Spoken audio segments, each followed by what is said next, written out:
नमस्कार, देशहित में आपका स्वागत है। आपके साथ में हूं राम मोहन शर्मा। संभल में प्राचीन मंदिर मिलने के करीब 24 घंटे बाद यूपी के सीएम योगी आदित्यनाथ ने बड़ा बयान दिया। योगी ने कहा कि संभल में मंदिर और प्रतिमा रातों रात नहीं आए, ये तो यहीं पर वर्षों से मौजूद थे, जिसे यूपी प्रशासन ने कट्टरपंथियों के कब्जे से मुक्त करवाया। सुनसान पड़े मंदिर में आज पहली बार बड़ी संख्या में भक्त पहुंचे।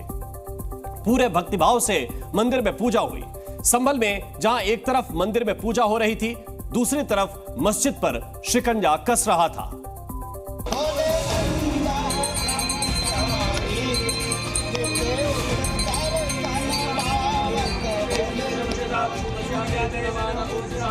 क्या उस संभल में इतना प्राचीन मंदिर क्या रातों रात प्रशासन ने बना दिया?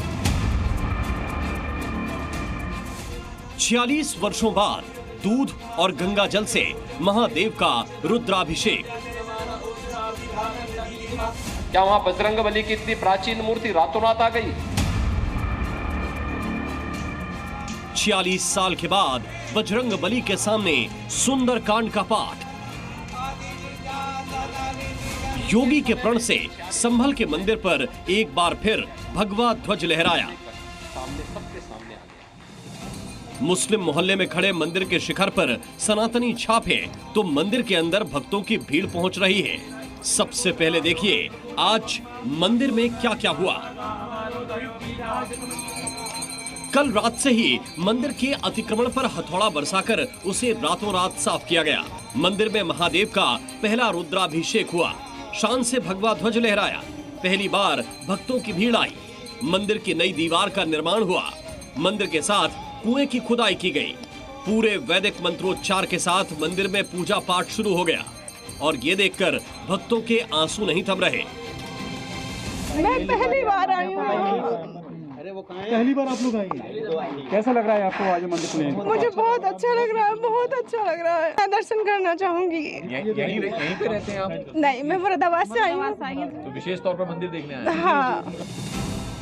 कल मंदिर का ताला खुलवाने के बाद आज संभल प्रशासन एक बार फिर मंदिर पहुंचा। डीएम और एसपी दोनों मंदिर पहुंचे, वहां तिलक लगवाया और प्रशासन की कोशिशों से ही यहां पूजा पाठ की शुरुआत हुई। वर्षों बाद शिवलिंग का रुद्राभिषेक हुआ।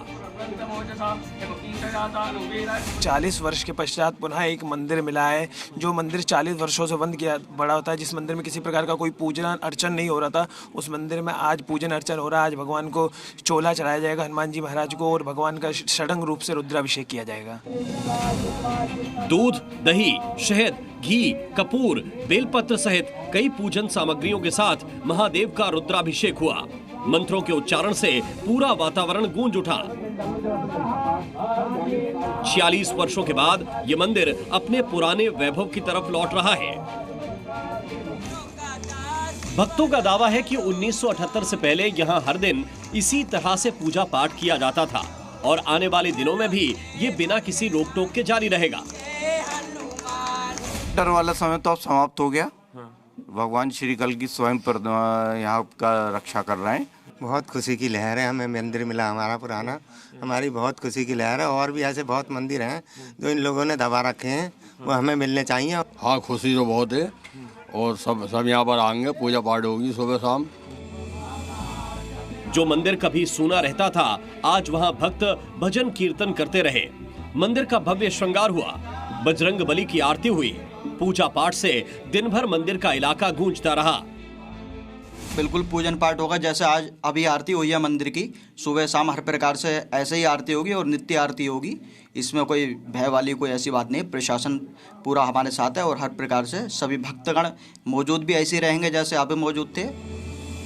आज सुबह सुबह मंदिर के सामने से धूल हटाई गई और इसके थोड़ी देर बाद सीएम योगी ने एक बयान देकर ऐतिहासिक सच पर मौजूद धूल को उड़ा दिया। और संभल में इन्हीं के समय में 46 वर्ष पहले जिस मंदिर को बंद कर दिया गया, वो मंदिर फिर से सामने सबके सामने आ गया। इनकी वास्तविकता को सबके सामने प्रस्तुत कर दिया। याद करिए ना, क्या वो संभल में इतना प्राचीन मंदिर क्या रातों रात प्रशासन ने बना दिया? क्या वहां बजरंगबली की इतनी प्राचीन मूर्ति रातों रात आ गई? क्या वहां पर जो ज्योतिर्लिंग निकला है, क्या ये आस्था नहीं थी क्या?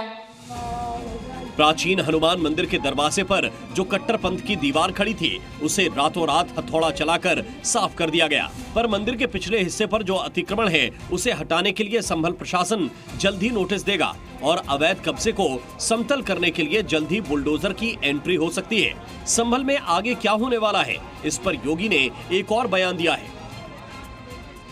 उन दरिंदों को आज तक सजा क्यों नहीं मिली? इन्होंने 46 वर्ष पहले संभल के अंदर नरसंहार किया था। क्यों नहीं चर्चा होती संभल में उन लोगों की, उन निर्दोष लोगों की? क्या क्या कसूर था उनका, जिनकी निर्मम हत्या संभल के अंदर आज से 46 वर्ष पहले हुई थी। लेकिन जो भी उस सच को बोलेगा उसको धमकी दी जाएगी, उनका मुंह बंद कराने का प्रयास होगा। योगी जिन दंगों की बात कर रहे हैं उन्हें संभल के इतिहास का काला अध्याय माना जाता है। अब सनातन का सूर्योदय होने के बाद संभल के लोग खुद ही सामने आकर सच बता रहे हैं। हिंदू समाज के लिए बहुत ही गौरव का क्षण है कि मतलब इस तरीके से जो इतने पुराने मंदिर थे हमारे बीच आबादी में दबे हुए हैं इसमें, और इसी तरह के और भी बहुत सारे संभल में लगभग पूरे ऐसे 100 से ऊपर मंदिर हैं जो इस आबादी में अंदर दब चुके हैं, जिनमें पूजा पाठ कुछ भी नहीं होता। क्या यूपी प्रशासन संभल के इन सभी मंदिरों को मुक्त करवाएगा? संभल से जो संकेत आ रहे हैं उससे ऐसा लग रहा है मानो प्राचीन हनुमान मंदिर तो झांकी है, अभी संभल को सनातन पर बहुत कुछ देखना बाकी है। राजू राज, सी मीडिया, संभल।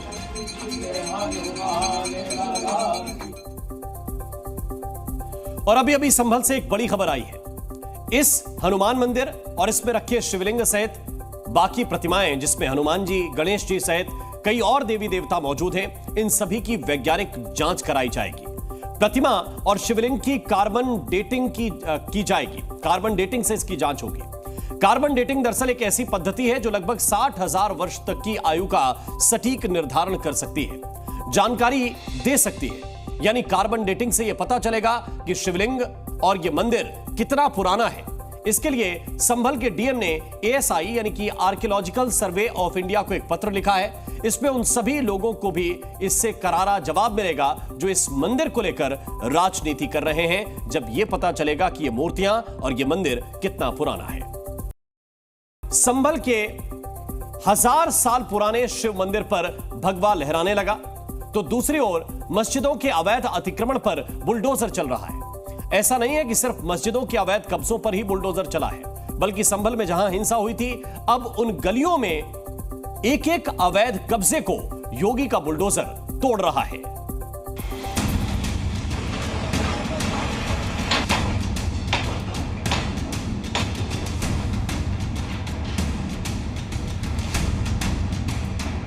संभल के जिस इलाके में 24 नवंबर को हिंसा हुई थी, उन मोहल्लों में रविवार बुलडोजर की आवाज के साथ शुरू हुआ। योगी का बुलडोजर गलियों में घूम घूमकर लोगों का अवैध अतिक्रमण तोड़ रहा था। सबसे पहला और सबसे बड़ा एक्शन संभल की लाल मस्जिद पर हुआ।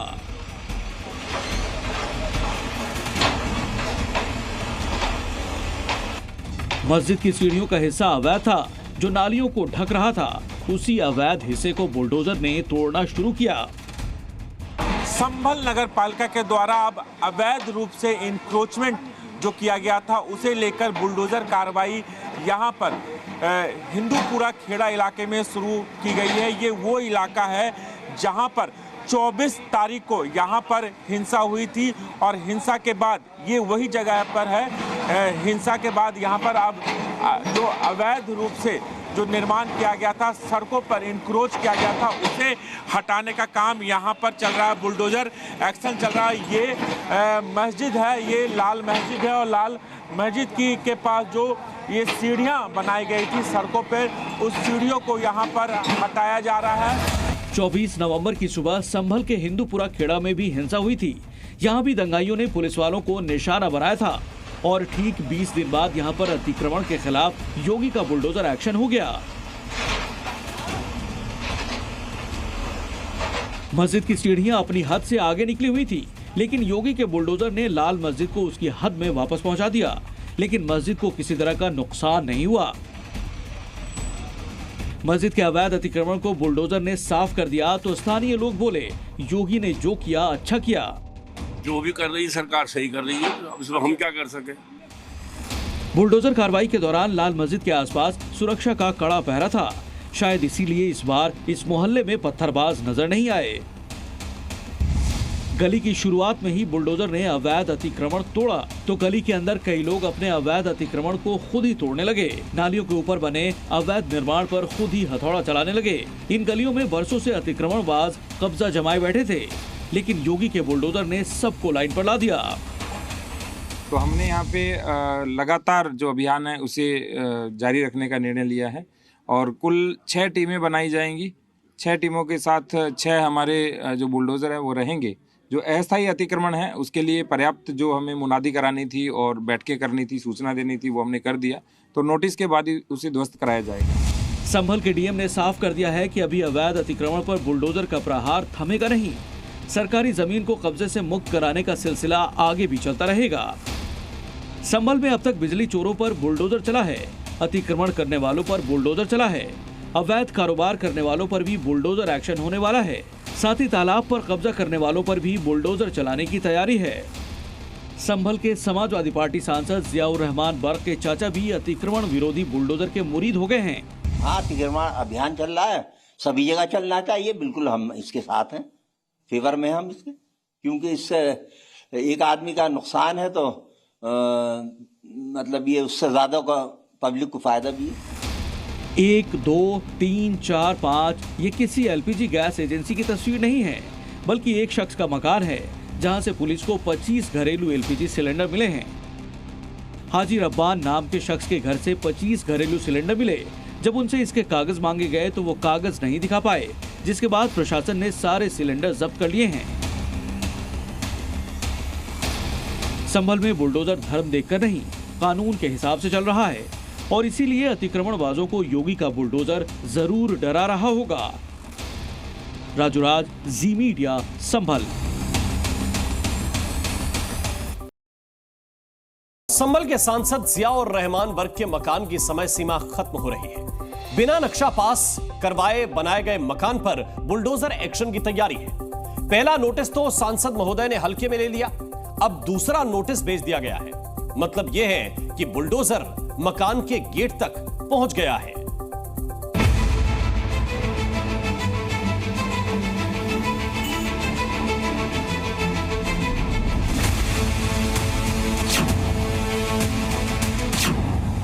संभल के सांसद जियाउर रहमान बर्क के लिए उनका एक मकान सिरदर्द बन गया है। प्रशासन उनके इस मकान के पीछे पड़ा हुआ है। बर्क को उनके मकान को लेकर एक नहीं 2 नोटिस जारी किए जा चुके हैं। जियाउर रहमान बर्क के संभल वाले मकान पर बुलडोजर चलने की नौबत आ गई। प्रशासन का कहना है कि जियाउर रहमान बर्क ने अपने मकान के निर्माण से पहले उसका नक्शा पास नहीं करवाया, इसीलिए अब उनसे इसका कारण पूछा जा रहा है। अगर जियाउर रहमान वाजिब कारण नहीं बता पाए तो वही होगा जो अवैध मकानों पर या अतिक्रमण पर होता है, बुलडोजर एक्शन। उनके द्वारा उनके अधिवक्ता ने कल शाम को एक प्रार्थना पत्र दिया जिसमें उन्होंने 1 माह का समय मांगा है जवाब देने के लिए। तो आगे क्या उसमें आपकी तरफ से क्या निर्णय दिया? आगे जो एक्ट में प्रावधान है उसके तहत उनको द्वितीय नोटिस निर्गत की जाएगी। उसमें कितने दिन का समय होगा? उसमें भी 1 सप्ताह का समय दिया जाए। जिस मकान पर एक्शन की तैयारी हो रही है वो बर्क का पुश्तैनी मकान। इसे तुड़वाकर वो नया निर्माण करवा रहे थे, लेकिन उसके लिए उन्होंने नक्शा पास नहीं करवाया। इसी का जवाब मांगने के लिए पहला नोटिस 5 दिसंबर को जारी किया गया। पहले नोटिस की मियाद 12 दिसंबर को खत्म हो गई। मकान पर बुलडोजर का साया मंडराने लगा, लेकिन प्रशासन ने बर्क को एक बार फिर से रिमाइंडर भेजकर कारण पूछा। संभल में जिला प्रशासन ने समाजवादी पार्टी के सांसद जियाउर रहमान वर्क को अवैध निर्माण के मामले में एक नोटिस के बाद अब दूसरा नोटिस भेजा है। इस नोटिस में उन्हें 7 दिन का समय दिया गया है। हम आपको बता दें, संभल जिला प्रशासन ने 12 तारीख को संभल के सांसद जियाउर रहमान वर्क को अवैध निर्माण के मामले में नोटिस भेजा था। उस नोटिस में कहा गया था कि अगले दिन तक अपना स्पष्टीकरण दें, अन्यथा आपसे 10,000 रुपये जुर्माना और 500 रुपये प्रतिदिन के हिसाब से जुर्माना वसूला जाएगा। जियाउर रहमान वर्क की मुसीबत संभल में जामा मस्जिद को लेकर हुए हंगामे के बाद से ही बढ़ी हुई। संभल हिंसा को लेकर उन पर हिंसा भड़काने के मामले में संदेह की सुई घूमी हुई। संभल हिंसा में नाम आने के बाद उन पर दबाव बढ़ गया। अब उनके मकान के निर्माण में नियमों की अनदेखी का मामला भी सिरदर्द बन गया। बुलडोजर एक्शन के लिए मशहूर यूपी के मुखिया योगी आदित्यनाथ ने संभल हिंसा के बाद दंगाइयों और उपद्रवियों को एक खास संदेश भी दिया है। ये लोग नहीं चाहते थे कि अयोध्या में राम मंदिर के से संबंधित विवाद का समाधान हो, और चूंकि मैं तो उत्तर प्रदेश में हूं, कहते थे, डराते थे, कहते थे अरे अयोध्या में कोई फैसला हो गया तो खून की नदियां बहेंगे। अबे हमने कहा फालतू बात करी, मच्छर नहीं मरने वाला है, दंगे फसाद की बात करते हो, क्या बात करते हो भाई। मैंने कहा ये हम लोग हैं और दंगा फसाद कैसे कंट्रोल किया जाता है हम लोग जानते हैं, उसकी केमिस्ट्री को जानते हैं। योगी आदित्यनाथ का ये संदेश हिंसा के लिए उकसाने वालों और हिंसा करने वालों दोनों के लिए बहुत खतरनाक माना जा रहा है। योगी आदित्यनाथ ने एक तरीके से ये बता दिया है कि यूपी में दंगा करने वालों को किसी भी तरीके से बख्शा नहीं जाएगा। संभल से सुनील सिंह, जी मीडिया। बरेली में त्रिशूल बनाम इस्लामिक झंडे पर संग्राम छिड़ गया है। मौलाना शहाबुद्दीन बरेलवी ने त्रिशूल के खिलाफ जो अभियान छेड़ा है, उसका जवाब हिंदू धर्म गुरुओं की ओर से आना भी शुरू हो गया है। शांत बरेली को धत्काने की साजिश की इनसाइड स्टोरी समझनी बहुत जरूरी है, क्योंकि जिस तरह से दो समुदायों के बीच मजहबी आग सुलगाने की कोशिश की जा रही है, उससे मामला कभी भी गंभीर हो सकता है। अब इस पर हम इस्लामी झंडा लगाएंगे और हम इसका विरोध करेंगे, इसकी मुखालफत करेंगे, फिर देखें क्या होता है, उस हिसाब से किया जाएगा। ये बरेली जो है, बरेली शरीफ नहीं है, ये किसी हजरत की नगरी नहीं है। ये अच्छी तरीके से उन्हें समझ लेना चाहिए, और उनकी कोई ज़रूरत नहीं है, कोई ताकत नहीं है वो लगाएं। अगर वो लगाएंगे तो हम उखाड़ के फेंक देंगे। क्या बरेली में बवाल की स्क्रिप्ट लिखी जा रही है? बरेली में त्रिशूल बनाम इस्लामी झंडा का विवाद क्यों खड़ा किया जा रहा है? बरेली में मजहबी नफरत फैलाने की साजिश के पीछे कौन कौन? इन सारे सवालों के जवाब की डिटेल देखनी बहुत जरूरी है, क्योंकि बरेली में सांप्रदायिक सौहार्द के ताने बाने को छिन्न भिन्न करने की कोशिश चलती दिख रही है। बरेली की पहचान नाथ नगरी से नहीं है, बरेली की पहचान आला हजरत नगरी से है, और ये कभी जरी नगरी के नाम से पहचानी जाती थी। यहाँ पर मुजाहिद जंग आज़ादी हाफिजुल मुल्क रहमत खां की राजधानी रोहिलखंड बरेली हुआ करती थी, उनके नाम से बरेली पहचानी जाती है। खान बहादुर खां, जिनको फांसी दे दी गई, जिनकी कब्र आज जेल खाने में बनी हुई है, उनके नाम से पहचानी जाती थी। और यहाँ पर हिंदू और मुसलमानों ने मिल करके रोहिलखंड को आज़ाद कराया अंग्रेज़ों से, तो इस नाम से बरेली पहचानी जाती थी। त्रिशूल नगरी के नाम से बरेली नहीं पहचानी जाती थी। मौलाना शहाबुद्दीन बरेलवी बरेली के चौक चौराहों पर बिजली के खंभों पर लगे त्रिशूल और ओम लगा देख भड़के हुए हैं। इधर हिंदू धर्मगुरु का पारा चढ़ा हुआ है कि इस्लामी झंडा लगाया तो उखाड़ फेंकेंगे। लिहाजा पूरा माजरा समझना होगा कि बरेली में उन्माद की हवा शहर के सौहार्द को आग लगाने पर क्यों तुली हुई है। त्रिशूल जो सनातन धर्म की आस्था के सबसे बड़े प्रतीकों में से एक है, तस्वीरों में दिख रहे इन त्रिशूलों को हिंदू धर्म के प्रचार के लिए नहीं, बल्कि बरेली के विकास के प्रतीक के तौर पर लगाया जा रहा है। अलग से इंतजाम कर इन त्रिशूलों को लगाया जाए, उसकी जगह बरेली नगर निगम ने बिजली के खंभों पर इसे लगवा दिया, और इसे ही देखकर मौलाना शहाबुद्दीन बरेलवी बिदके हुए हैं और जवाब में हिंदू धर्मगुरु जैसे को तैसा जवाब देने के लिए मैदान में उतर गए हैं।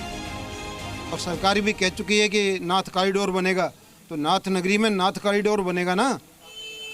आप नाथ नगरी कह रहे हैं, वो कह रहे हैं कि आला हजरत की नगरी। भाई हमारे पास प्रमाण है नाथ नगरी के, महाभारत कालीन से काम्पिल के नाम से जाना जाता था बरेली को। राजा वरलदेव और वासुदेव के नाम पर वास बरेली का नाम पड़ा है ना। तो वो बताएं कैसे ये जो है हजरत की नगरी हो गई। बरेली में धार्मिक और सांस्कृतिक महत्व को बढ़ाने के लिए शुरू की गई नाथ कॉरिडोर परियोजना शहर को एक नई पहचान देने की दिशा में आगे बढ़ रही है। ये महत्वाकांक्षी योजना बरेली के 7 प्रमुख शिव मंदिरों को जोड़ते हुए शहर के विकास और पर्यटन को एक नई दिशा देगी।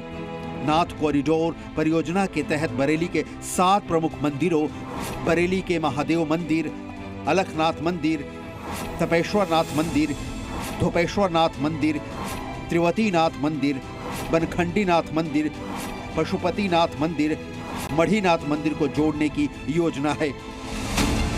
मौलाना शहाबुद्दीन बरेलवी की दलील है कि इससे बरेली सिर्फ सनातन धर्मावलंबियों का शहर दिखने लगा है, जिससे मौलाना के मजहब को चोट पहुंचती है।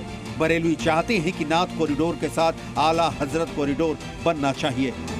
अगर नाथ कॉरिडोर बनाया जाए, हमें उस पर कोई इतराज नहीं है, बनाइए नाथ कॉरिडोर, मगर उसके साथ साथ में आला हजरत कॉरिडोर भी बनाइए, ताकि जो प्रधानमंत्री ने कहा सबका साथ, सबका विकास, सबका विश्वास, इस नारे पर को अमली जामा पहनाया जाए, वरना फिर यह नारा मजाक बनकर रह जाएगा।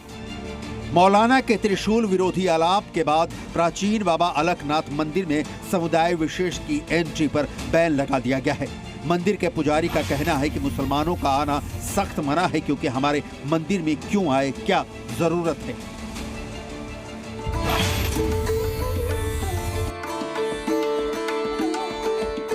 वाराणसी में बाबा विश्वनाथ कॉरिडोर बना, काशी की काया बदलने में मददगार बना।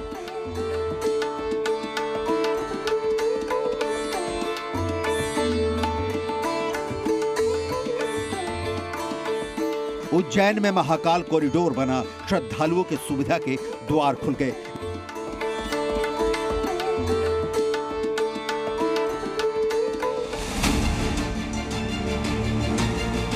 लेकिन बरेली में नाथ नगरी कॉरिडोर बनने लगा तो बवाल खड़ा किया जा रहा है। राहुल मिश्रा, जी मीडिया, बरेली। पश्चिम बंगाल में ममता बनर्जी के एक मंत्री ने कहा है कि एक ऐसा समय आएगा जब मुसलमान बहुसंख्यक हो जाएंगे और वो अपना फैसला खुद करेंगे। उनके इस बयान को शरिया नियमों से जोड़कर देखा जा रहा है। बीजेपी का आरोप है कि ममता के मंत्री पश्चिम बंगाल को बांग्लादेश बनाना चाहते हैं।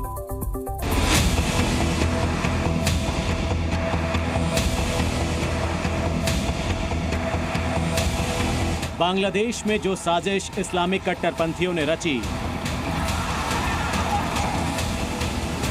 क्या वैसी ही साजिश पश्चिम बंगाल में रची जा रही है? एक ऐसे कौम से है।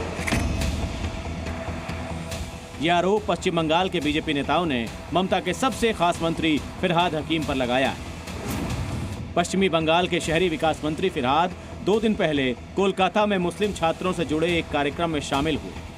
यहाँ उन्होंने कुछ ऐसे बयान दिए जिसने राजनीतिक बवाल खड़ा कर दिया। बीजेपी उनके बयान को इस्लामिक कट्टरपंथी सोच बता रही है। हमारे कौम बहुत सारी जगह हम देखते हैं, कुछ भी होता है तो मोमबत्ती मिছিল करते हैं। We want justice, we want justice. हम कहते हैं मिছিল करके जस्टिस मांगने से नहीं होगा।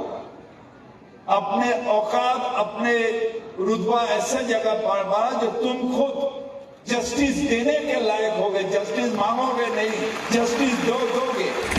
फिरहाद के इस बयान को शरिया कानून लागू करने जैसा बताया जा रहा है, जिसमें भारतीय न्याय व्यवस्था पर भरोसा न करना सिखाया जा रहा है। फिरहाद हाकिम एक मुस्लिम जो जमाती है उनकी एक मुखौटा है, लेकिन ममता बनर्जी जिन्होंने उनको मेयर बनाकर रखा है, मंत्री बनाकर रखा है, उनका क्या कहना है? उन्होंने क्या सुपारी लेकर रखा है कि इसको पश्चिम बांग्लादेश बनाने के लिए? रेट भी बोलिए, हकीकत भी बोलिए, बंगाल में छोटा छोटा बांग्लादेश, छोटा छोटा पाकिस्तान बना हुआ है। फिरहाद हकीम ने मुस्लिम छात्रों से केवल यही नहीं कहा, उन्होंने देश के मुस्लिमों को आबादी बढ़ाने का ज्ञान भी दिया ताकि वो बहुसंख्यकों से भी बहुसंख्यक हो जाए।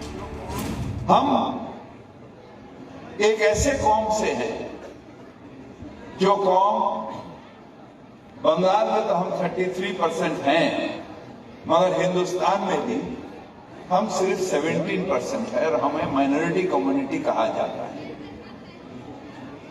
मगर हम अपने आप को माइनॉरिटी नहीं सोचते हैं। हम सोचते हैं अगर अल्लाह की रहमत है हमारे ऊपर, अगर तालीम हमारे साथ है, तो हम एक दिन मेजॉरिटी से भी मेजॉरिटी हो सकते हैं और हम अपने अल्लाह की ये मेहरबानी होगी जो हम अपने ताकत से ये हासिल करते हैं।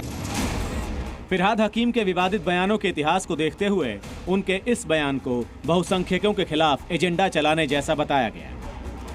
Obviously, it's a threat for the Hindus, and whatever happening in the Bangladesh, a similar kind of incident will happen in the state of West Bengal if they get the majority. ऐसे नेता हिंदुओं को संगठित करने का और हिंदुओं को जगाने का काम कर रहे हैं, और जिस दिन हिंदू जग जाएगा हकीम सो जाएगा। 2026 के बाद ये तुम तय कर लो कि मैं तुमको छोड़ के पाकिस्तान छोड़ के आऊं या बांग्लादेश छोड़ के आऊं, तुम्हारी जो इच्छा होगा मैं तुमको वहीं पहुंचा के आऊंगा। फिरहाद कई मौकों पर इस तरह के विवादित बयान देते रहे हैं। इनमें कुछ ऐसे बयान भी हैं जो इस्लामिक कट्टरपंथ की झलक देते हैं। इसी वर्ष जुलाई में फिरहाद ने कोलकाता में ऑल इंडिया कुरान प्रतियोगिता के दौरान बरगला कर हिंदुओं के धर्म परिवर्तन करने की अपील की थी। उन्होंने मुस्लिमों से कहा था कि जो लोग इस्लाम में पैदा नहीं हुए वो बदकिस्मत हैं। उनका कहना था कि गैर मुस्लिमों को दावत यानी इस्लाम कबूल करने के लिए कहना चाहिए ताकि वो इस्लाम अपनाएं। फिरहाद हकीम ने वर्ष 2016 में कोलकाता के एक मुस्लिम बहुल इलाके को मिनी पाकिस्तान तक बता दिया था। फिरहाद हकीम ने पिछले महीने ही संदेश खाली की महिलाओं पर अभद्र विचार रखे थे। यही नहीं, बीजेपी की महिला नेता को लेकर अभद्र टिप्पणी भी की थी। वो रोहिंग्याओं का, बांग्लादेशियों का और जो घुसपैठी है उनका एक प्रकार से प्रोत्साहन कर रहे हैं। खुलेआम सरेआम कह रहे हैं कि हम एक कम्युनिटी का इस प्रकार से जो है पॉपुलेशन बढ़ाने का काम करेंगे ताकि मेजॉरिटी बन जाए। ये डेंजरस ट्रेंड है। टीएमसी का मतलब तालिबानी मानसिकता और कल्चर है, ये इसका सीधा सीधा प्रमाण है। फिरहाद हकीम के बयानों में इस्लामिक कट्टरपंथी विचारों के अलावा अभद्रता भी दिखती रही। बावजूद इसके उन पर ममता बनर्जी का वरद हस्त बना हुआ है। ब्यूरो रिपोर्ट, जी मीडिया। और बागपत में कौन सा युद्ध हुआ था? इतिहास के जानकार बताएंगे कि कोई युद्ध नहीं हुआ, लेकिन खबरों के जानकार आपको बताएंगे कि बागपत में एक युद्ध हुआ था 2021 में। 2021 की लड़ाई सोशल मीडिया पर खूब वायरल हुई थी और अब 3 साल के बाद बागपत युद्ध पार्ट 2 हुआ है और ये युद्ध भी पहले जितना ही रोचक और हैरत अंगेज है। दोनों तरफ जवान तैयार हैं। बीच में रोड का डिवाइडर इनके लिए लक्ष्मण रेखा है। एक पक्ष के पास जवान ज्यादा हैं, दूसरी ओर जवानों की संख्या कम है। एक पक्ष के पास हथियार के नाम पर पेड़ों की टहनियां और डंडे हैं, जबकि दूसरा पक्ष निहत्था है। कुछ ही देर में हमलों का दौर शुरू हो जाता है। लाठी डंडों के साथ मौजूद लोग दूसरे के इलाके में घुसने की कोशिश करते हैं, लेकिन निहत्थे जवान ने एक हमलावर को अपने इलाके में घुसने से रोक लिया। फिर दूसरी तरफ से हमलावर की संख्या बढ़ी और सबके हाथ में कोई न कोई हथियार था। उनमें से एक ने त्रिशूल नुमा हथियार से दूर से ही हमला किया, लेकिन वो नाकाम हो गया। सड़क का ये संग्राम पश्चिमी यूपी के बागपत का है, जहां दो पक्ष सड़क पर एक दूसरे से ही भिड़ गए। एक बार तो निहत्थे विरोधियों पर एक साथ हमले की कोशिश हुई, लेकिन लाल पैंट वाला शख्स काफी फुर्तीला निकला। उसने खुद को फिर से बचा लिया।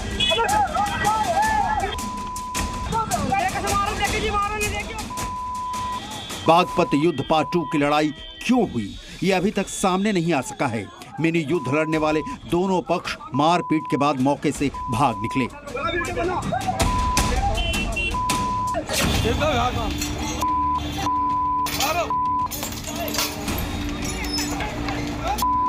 बागपत अपने सड़क गली युद्ध को लेकर चर्चा में रहा है।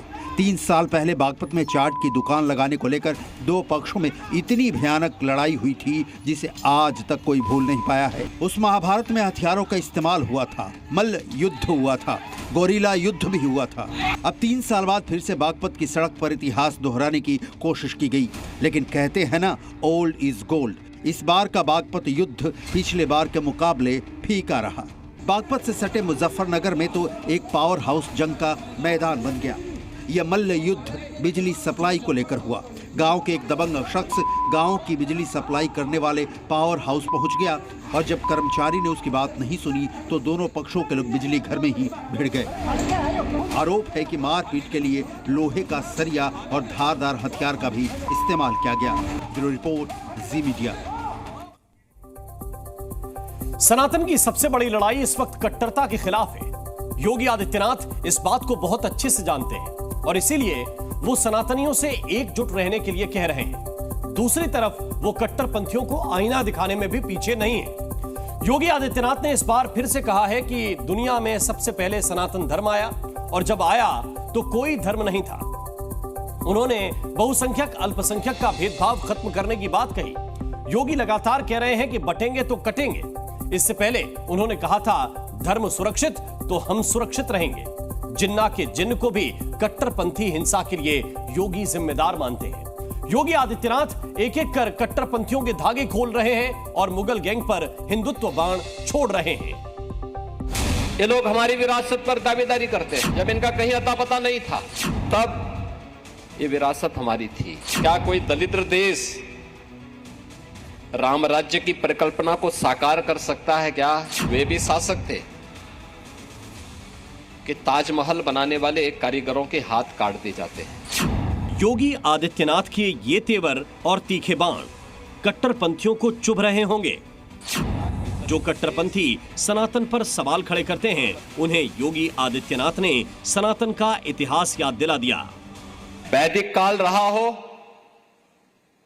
महाभारत काल रहा हो, रामायण काल रहा हो, महाभारत का काल रहा हो, उपनिषदों का और पुराणों का कालखंड रहा हो, इनमें केवल एक सभ्यता और एक संस्कृति थी और वह थी सनातन धर्म के रूप में जिसे हम मानते हैं, सनातन जिसको हम मानते हैं। मुंबई में वर्ल्ड हिंदू इकोनॉमिक फोरम के कार्यक्रम का मौका था। योगी आदित्यनाथ ने मंच से पूरी दुनिया को, खासकर कट्टरपंथियों को सनातन की विरासत के बारे में बताया। ये लोग हमारी विरासत पर दावेदारी करते हैं। जब इनका कहीं अता पता नहीं था, बीज भी नहीं फूटा था, तब ये विरासत हमारी थी। योगी आदित्यनाथ का ये बयान उन लोगों को जवाब था जिन्हें काशी, मथुरा और संभल के इतिहास को लेकर गलतफहमी है। दरअसल योगी आदित्यनाथ का यह बयान ऐसे वक्त पर आया है जब काशी, मथुरा और संभल की शाही मस्जिद का विवाद कोर्ट में है और मुस्लिम पक्ष उस पर अपना दावा जता रहा है। योगी आदित्यनाथ ने अपने एक बयान से यह बता दिया कि इस्लाम से हजारों वर्ष पहले भारत में सनातन मौजूद था। क्या कोई दलिद्र व्यक्ति इस प्रकार का दावेदारी कर सकता है? क्या दुनिया के अंदर आज की सभ्यता, संस्कृतियां जितनी भी हैं, ये सब उसके बाद पनपी। योगी आदित्यनाथ ने ताजमहल का उदाहरण देते हुए मुगलिया दौर में कट्टरपंथियों की क्रूरता का सच बताया। एक प्रधानमंत्री मोदी जी हैं जो श्रमिकों के श्रम का सम्मान करके उनके ऊपर पुष्प वर्षा कर रहे थे, और दूसरी तरफ वे भी शासक थे कि ताजमहल बनाने वाले कारीगरों के हाथ काट दिए जाते हैं। योगी आदित्यनाथ ने मुगल काल की क्रूरता याद दिलाई तो विरोधी दलों ने इस पर राजनीति करने में देर नहीं की। कांग्रेस ने योगी के फैक्ट पर आपत्ति जताई तो आरजेडी सीएम योगी के बयान को संविधान से जोड़ने की कोशिश में लगी है। योगी जी पढ़ के बोला कीजिए, आप मुख्यमंत्री हैं, छोटा मोटा नेता कोई बोले तो बोले। ताजमहल बनाने वाले के किसी ने कोई हाथ नहीं काटे थे। अगर आप ये साबित कर दें कहीं से कि ताजमहल बनाने वाले मजदूरों के हाथ कटे थे तो मैं आपकी बात मान जाऊंगा। बहुत स्टिफ कंपटीशन में है गुजरात वाले भाई के साथ, बड़ा जबरदस्त कंपटीशन चल रहा है दोनों में।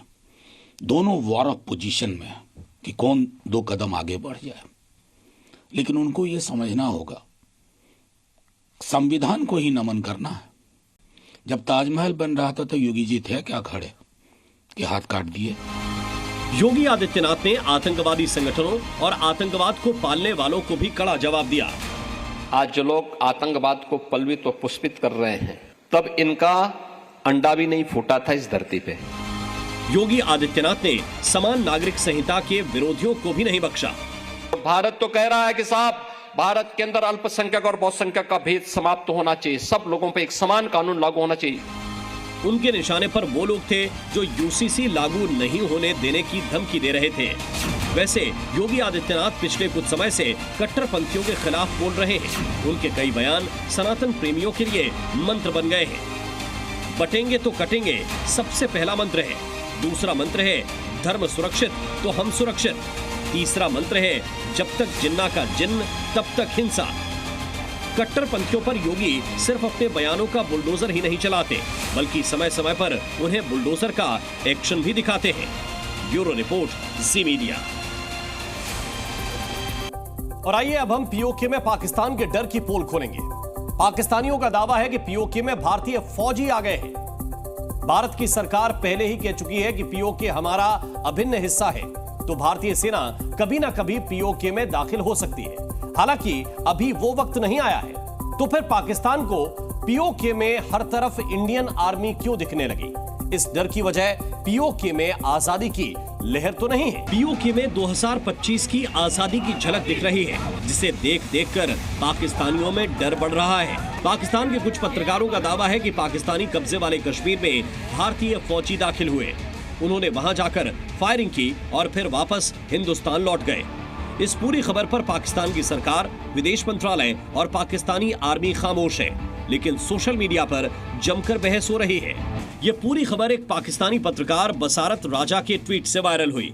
14 दिसंबर को ट्वीट करके एक तस्वीर और एक वीडियो पोस्ट किया गया। इस वीडियो में पाकिस्तानी कब्जे वाले कश्मीर के लोग आजादी का नारा लगा रहे हैं। पीओके में इस्लामाबाद का जबरन कब्जा है, यानी पीओके के लोग भी पाकिस्तानियों से पीछा छुड़ाना चाहते हैं। वीडियो के अलावा एक फोटो भी ट्वीट की गई है। इस तस्वीर में दिख रहे बोर्ड पर 3 लोकेशन लिखी हुई हैं। पहली अब्बासपुर, दूसरी कोटली, कोटली के ठीक नीचे तत्ता पानी। ये सभी इलाके पीओके में मौजूद हैं, यानी ये बोर्ड पीओके में ही किसी इलाके में लगा हुआ है। इस फोटो को ट्वीट करने के बाद इस पाकिस्तानी पत्रकार ने एक वीडियो जारी करके पूरा वाकया बताया। भारतीय सेना ने अब तक ऐसी किसी घटना का जिक्र नहीं किया है, लेकिन पाकिस्तान की सरकार और वहां का मीडिया अक्सर भारत को लेकर प्रोपेगेंडा चलाता है, इसलिए पाकिस्तान से आई इस खबर पर भरोसा नहीं किया जा सकता। लेकिन खुद पाकिस्तानी मान रहे हैं कि उनकी सरकार या विदेश मंत्रालय ने अब तक ऐसी किसी घटना की जानकारी नहीं दी है।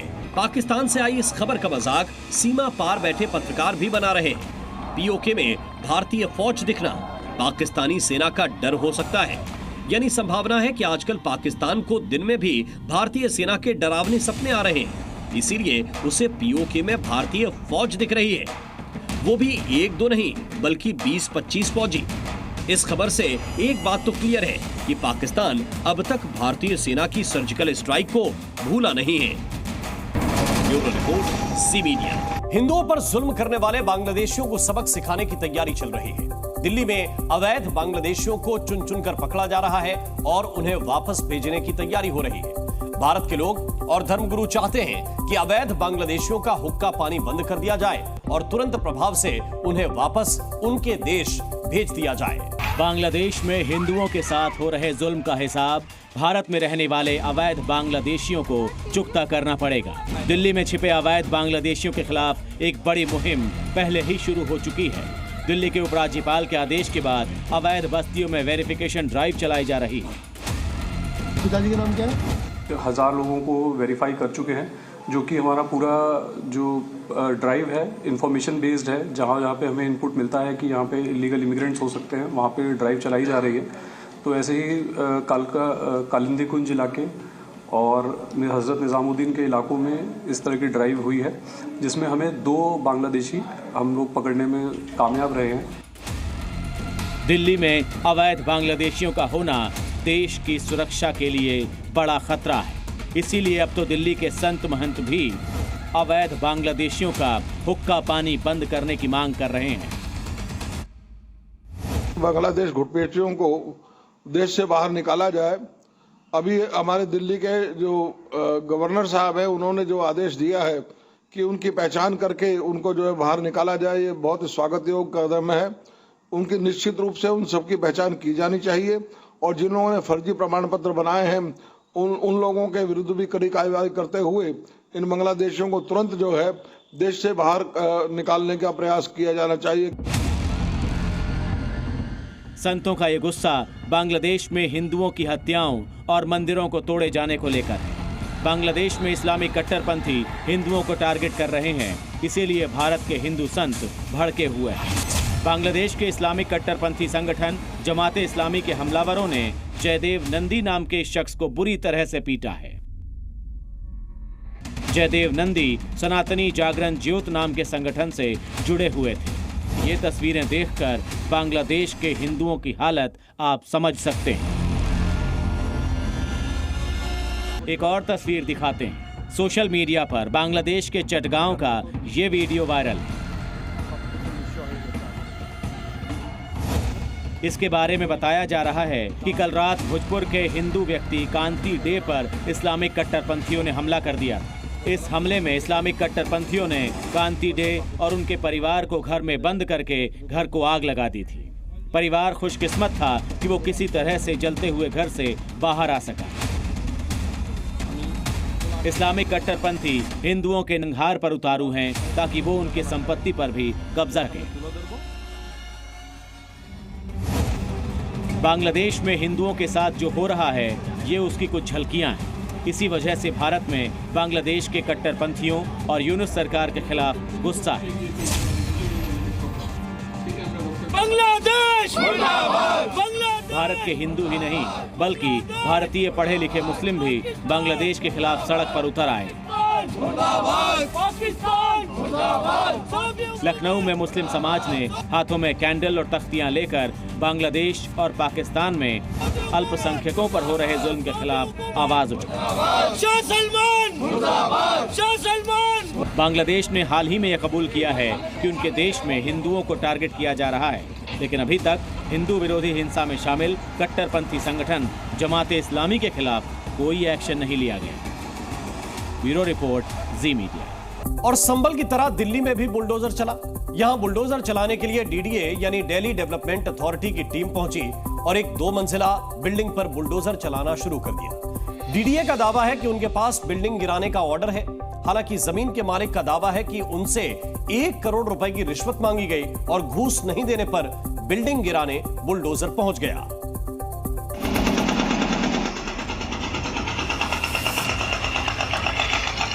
बुलडोजर ने एक एक करके बिल्डिंग के सारे खंभे तोड़ दिए। कुछ ही देर के बाद ये इमारत धराशायी हो गई। दक्षिण दिल्ली में अंधेरा होने के बाद बुलडोजर चला। हाल में बनी एक 2 मंजिला इमारत को ध्वस्त किया गया। जहां बिल्डिंग गिराई जा रही थी वहां कुछ लोग भी खड़े थे जिनका दावा है कि जमीन के कागजात होने के बावजूद डीडीए उनकी बिल्डिंग को गिरा रहा है। हाई कोर्ट के ऑर्डर दे दिए हैं, एसडीएम के ऑर्डर दे दिए, किसी ऑर्डर को मानने के लिए तैयार ही नहीं। 2 दिन से यहाँ पर डेमोलिशन हो रही है। 89 के ऑर्डर दिखा रहे हैं हाई कोर्ट के। ये कह रहे हैं, हमारा कमिश्नर कह रहा है कि जाओ जाकर डेमोलिशन करो। हमने 2 दिन से हमारी डेमोलिशन हो रही है। उसके बाद हमने बोला सर हमारे पास पेपर आए हैं, आप कमिश्नर साहब को बोलो। ये 4 घंटे से यहाँ बैठे, सुबह के आए हुए सर। 4 घंटे बाद अभी शाम को क्या कह रहे हैं कि कमिश्नर के ऑर्डर है, जाओ कार्रवाई करो, नहीं कि 1 रुपए लेके आओ। अब आप बताओ सर क्या जवाब दें? हम कहां से दें इनको 1 करोड़ रुपए? 1 करोड़ रुपए सर कहां से देते हैं? अरे हाई कोर्ट के, मैंने कहा था आपका कमिश्नर हाई कोर्ट से बड़ा है क्या? पीड़ितों का दावा है कि बुलडोजर रोकने के लिए 1 करोड़ की रिश्वत मांगी गई। उन्होंने अपनी बिल्डिंग भी कानूनी तौर पर सही तरीके से बने होने का दावा किया है। हालांकि वहां मौजूद डीडीए की टीम ने कैमरे पर बयान देने से साफ इनकार कर दिया। जब ऑर्डर है तभी तो इतना स्टाफ आया है। ऑर्डर है, आप लोग बता दो ना ये ऑर्डर। कुछ नहीं बताएंगे, नो कमेंट्स। सर आप लोग बता दो, हम ये सर कॉम्पिटेंट नहीं है कुछ भी बोलने के लिए। हमारा डीडी में पीएसएल है, वहाँ पे बात कर सकते। ऑर्डर है या नहीं? इतना हाँ ऑर्डर है हमारे पास। ऑर्डर है तो बुलडोजर चलने को लेकर हंगामे के हालात बन रहे थे, इसलिए मौके पर दिल्ली पुलिस की टीम भी मौजूद रही। इसीलिए दिन भर विवाद चलने के बाद रात के अंधेरे में बुलडोजर चलाकर बिल्डिंग को गिराया गया। ब्यूरो रिपोर्ट, जी मीडिया।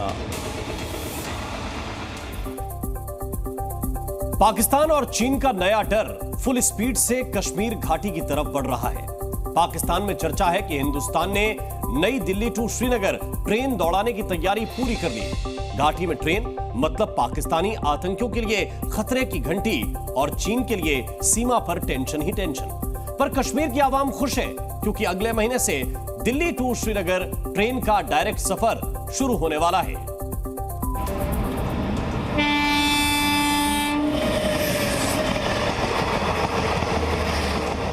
दशकों पुराना इंतजार सुखद अंजाम तक पहुंचने वाला है। देश की राजधानी दिल्ली से धरती के स्वर्ग कश्मीर तक का सफर ट्रेन से करने का सपना जल्द पूरा होने वाला है। 180 किलोमीटर प्रति घंटे की अधिकतम रफ्तार से चलने वाली वंदे भारत ट्रेन अब नई दिल्ली से श्रीनगर का सफर करेगी। 20 साल बाद आखिरकार वो दिन आ गया जब कश्मीर रेल लिंक से पूरे देश से जुड़ गया है। जो अनुमान लगाया जा रहा है कि सीधा कश्मीर से दिल्ली तक ट्रेन जाएगी। ट्रेन दिल्ली से चलेगी। Stoppage Ambala cantt junction, Ludhiana junction, Kathua, Jammu Tawi, Shri Mata Vaishno देवी, कटरा, संगलदान और बनिहार रेलवे स्टेशनों पर होगा और पहुंचेगी श्रीनगर। भारतीय रेलवे को इस परियोजना को पूरा करने में 20 साल का लंबा समय लगा और इस पर 37,000 करोड़ रुपए खर्च हुए। अब पाकिस्तान परेशान है, चीन हैरान है, दिल्ली टू कश्मीर ट्रेन दौड़ने वाली है। दोनों पड़ोसी देशों के कलेजे पर सांप लौट रहा है कि हिंदुस्तान की तरक्की का ग्राफ मैदान से घाटी तक फुल प्रूफ हो रहा है। सीमा के पार हलचल तेज है, घाटी में विकास की नई इबारत देखकर। उत्तर रेलवे ने इतिहास रच दिया है। हिमालय पर्वतमाला को चीरते हुए कश्मीर घाटी को देश के दूसरे हिस्सों से रेल के जरिए जोड़ दिया है। नई दिल्ली से श्रीनगर रूट पर 800 किलोमीटर का सफर ट्रेन 13 घंटे में पूरा करेगी। टाइमिंग की बात करें तो ट्रेन शाम 7 बजे नई दिल्ली रेलवे स्टेशन से खुलकर अगली सुबह 8 बजे श्रीनगर रेलवे स्टेशन पर पहुंचेगी। वंदे भारत स्लीपर में हर वर्ग के यात्रियों के लिए किराया निर्धारित किया गया है। थर्ड एसी में 2000, सेकेंड एसी में 2500 रुपए और फर्स्ट क्लास के लिए 3000 रुपए किराया निर्धारित किया गया है। डल झील का शिकारा हो या फिर सेब के बागान और बर्फ से लदी पहाड़ों की चोटियां, हर भारतीय का सपना होता है कि वो एक बार कश्मीर जाकर वहां की वादियों को निहारे। दुनिया भर के पर्यटक इसकी खूबसूरती के दीवाने हैं। घाटी का कारोबार इसी टूरिज्म पर टिका है। रेल दौड़ेगी तो विकास में तेजी आएगी। हम एक्सपेक्ट करते हैं कि ट्रेन अब बिल्कुल मेरे को लगता है जल्द से जल्द श्रीनगर पहुंचेगी दिल्ली से। मेरे को लगता है अब हर एक जो क्लास का टूरिज्म है वो हमारे पास पहुंचेगा यहाँ कश्मीर में, और लोग आना भी चाहते थे यहाँ पे। बहुत आराम आएगा बंदे को सफ़र करने में, क्योंकि जब यहाँ से जम्मू जाना पड़ता था तो बहुत मुश्किलों का सामना करना पड़ता था। अब जब ट्रेन सीधा जाएगी तो बहुत आसानी हो जाएगी सफ़र में। दिल्ली टू कश्मीर ट्रेन सफर को लेकर सबसे बड़ी चिंता जताई गई सुरक्षा। पाकिस्तान के पाले पिस्सू आतंकवादियों की करतूतें इसका कारण है। पाकिस्तान इसीलिए जल भुन गया है। ज़हन में उसके डर भर गया है कि अब कश्मीर में आतंकवादी वारदातों को अंजाम कैसे देंगे। पाकिस्तान के हुक्मरान जो कश्मीर का स्वांग कर आवाम को रिझाते हैं, अब क्या करेंगे। उधर चीन परेशान है कि हिंदुस्तान के बॉर्डर तक मिलिट्री साजो सामान तेजी से और ज्यादा मात्रा में पहुंचाने में आसानी होगी।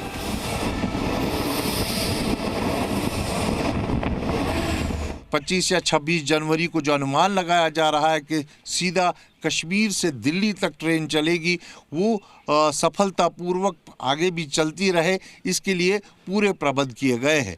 कैमरा पर्सन फा मंजूर के साथ खालिद हुसैन, जी मीडिया, कश्मीर। और लखनऊ के पास काकोरी में टाइगर की दहशत फैली हुई है। रहमान खेड़ा गांव के आसपास टाइगर के पैरों के निशान मिलने से लोग दहशत में हैं। वन विभाग ने पिंजरे तो लगाए हैं, लेकिन अभी तक टाइगर की लोकेशन के बारे में उन्हें पता नहीं चला है। स्थिति यह है कि लोग घर से निकलने में डर रहे हैं।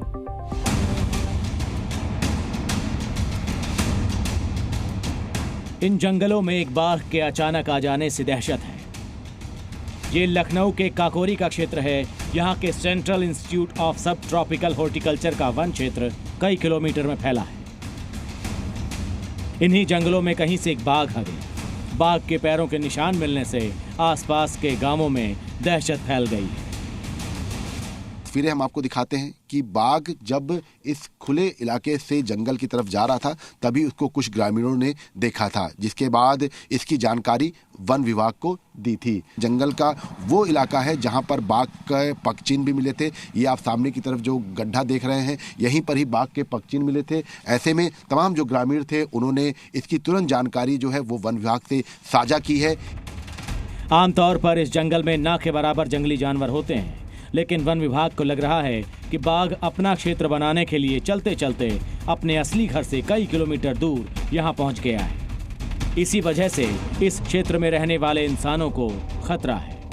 सर डर मारे हम 4 बजे छुट्टी करके भाग के आते हैं। अच्छा, और क्या? तो सब लोग साथ में जा रहे हैं? जी सर, साथ है। जी सर, 3 लोग साथ में जाते हैं, साथ में आते हैं हम लोग 2 लोग।